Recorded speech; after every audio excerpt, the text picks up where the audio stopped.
Hello dear students, this is the video of dissection of fowl brain prepared by Department of Zoology, the New College, Kolhapur. For this we required fowl head. It is collected from slaughterhouse, washed thoroughly to remove blood, and after removing head skin, it is preserved in formalin for at least 15 days. Before dissection, it was kept in water for 24 hours. For the dissection, we required bone cutter, forceps and bent scissor.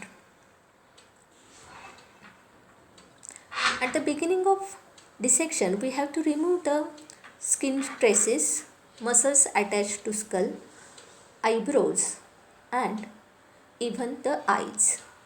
For removing the eyes, we can use bent scissor. First, we have to cut the skull with the help of bone cutter. The first cut is horizontal and in the line joining two ears, and second cut is perpendicular to it at the mid-dorsal line of the skull. Then with the help of bone cutter or forceps, we can remove small pieces of skull by applying the instrument horizontally. While removing the pieces of skull, we have to be careful so that there should not be any damage to the brain or the meninges should not be cut open. So by applying horizontally the instrument, we can remove the small pieces of skull from the roof of the skull. So first we have to remove the skull on the dorsal side and then from the lateral side. Here you can see the region of cerebral hemispheres is almost exposed, and now I am removing the part of skull present on the lateral sides of it.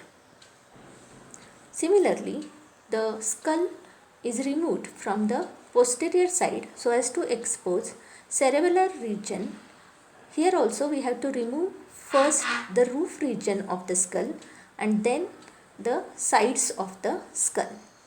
While removing the sides of the skull at optic lobe region, we should be more careful as the optic lobes are placed laterally in the brain of birds.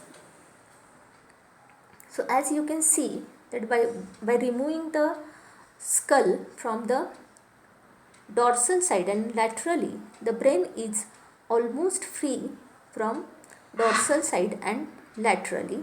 Now it has to be freed from the ventral side. For that, with the help of bent scissor, carefully we have to cut the attachments of the brain from the ventral side so that brain can be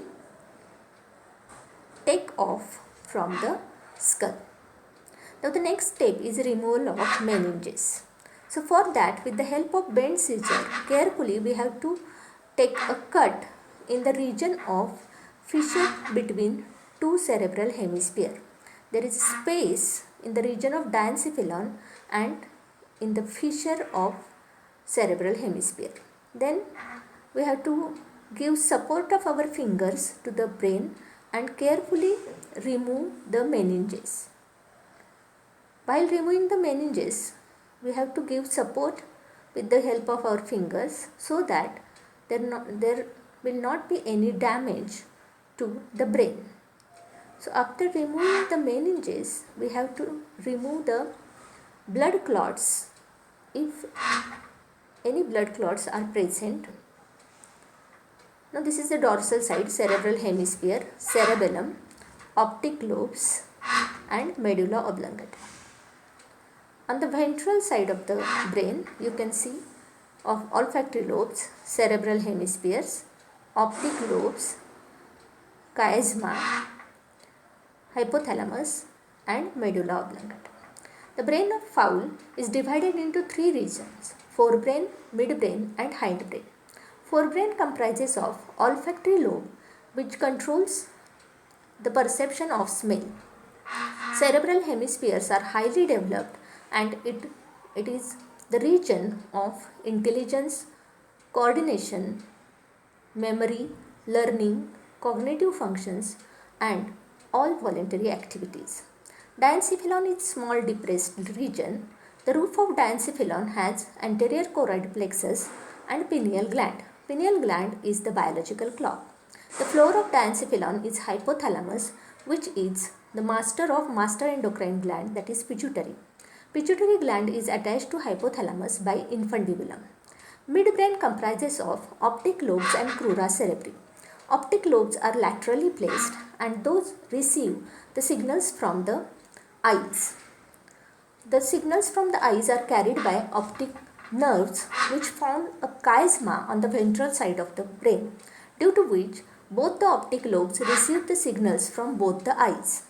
Crura cerebri are the bands of neurons which connects forebrain with the hindbrain. Hindbrain has cerebellum and medulla oblongata. Cerebellum is extraordinarily developed in brain of birds. It has 5 lobes. Cerebellum controls the balancing or equilibrium of the body. Medulla oblongata controls all involuntary activities and it continues posteriorly as the spinal cord. Thank you.